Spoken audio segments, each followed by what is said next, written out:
Parveen ma'am classes में class 7 English की text book rainbow, इसमें आज हम करेंगे चैप्टर 8 महात्मा गांधी। इसके आज हम क्वेश्चन एंड आंसर करेंगे। Comprehension questions. सबसे पहले हम इन क्वेश्चंस में फर्स्ट क्वेश्चन करेंगे, what was Gandhi ji full name. Gandhi ji का पूरा नाम क्या था। Mohandas Karamchand Gandhi was Gandhi ji full name. Mohandas Karamchand Gandhi Gandhi ji का पूरा नाम था। सेकंड क्वेश्चन है, when and where was Gandhi ji born।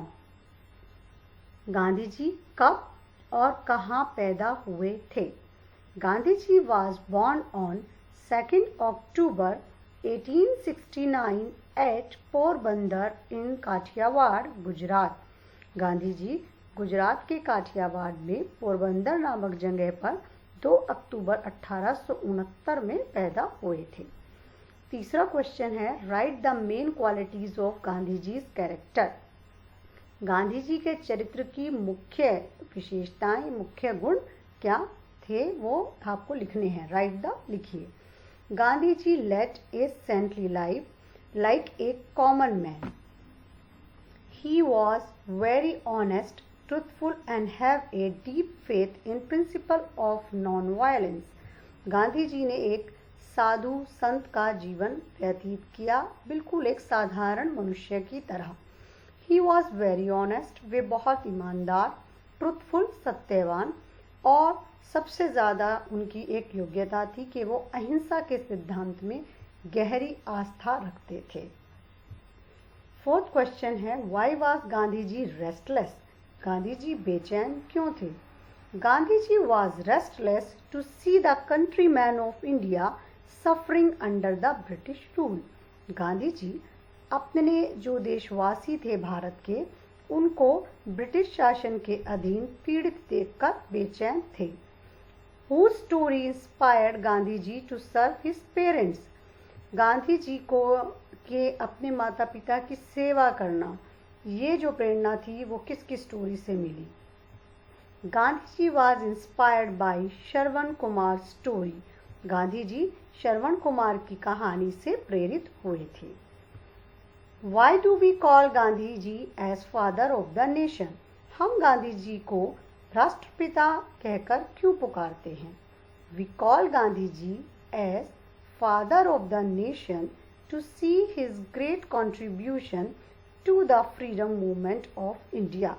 हम गांधी जी को राष्ट्रपिता इसलिए कहते हैं क्योंकि उन्होंने जो भारत का स्वतंत्रता आंदोलन रहा था उसमें बहुत ही महान योगदान दिया था। नेक्स्ट है, who assassinated Gandhi ji and when. Gandhi ji की किसने हत्या की थी और कब। Nathuram Godse assassinated Gandhi ji on 30th जनवरी 1948। नाथूराम गोडसे ने 30 जनवरी 1948 को गांधी जी की राजनीतिक हत्या की थी, यानी गोली मारकर हत्या की थी।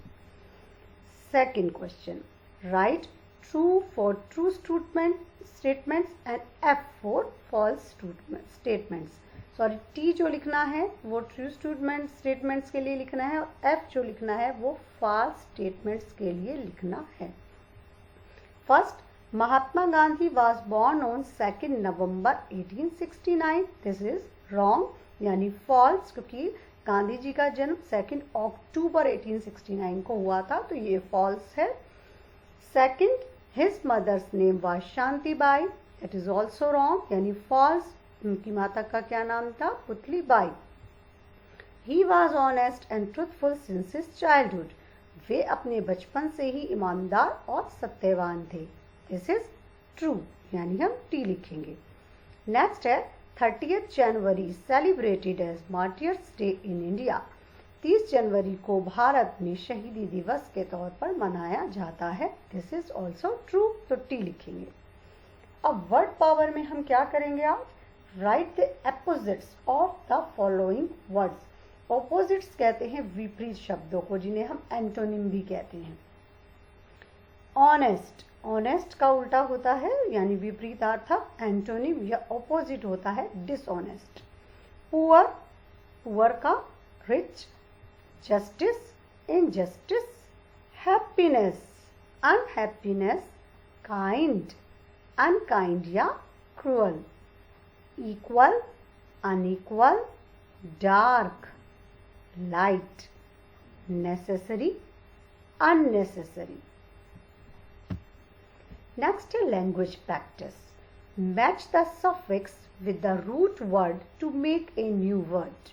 तो suffix दिए गए हैं, इन्हें जोड़कर आपको सही मेल बिठाना है, किसके साथ क्या लगेगा। जैसे ट्रुथ के सामने डॉम दिया गया है बट ये यहाँ पे नहीं लगेगा, तो आपको ये सब बाद में लगाने हैं। इनके बाद इसे सफिक्स कहा जाता है। प्रीफिक्स पहले लगने वाले शब्दों को कहा जाता है, तो सफिक्स बाद में लगने वाले शब्दों को कहा जाता है।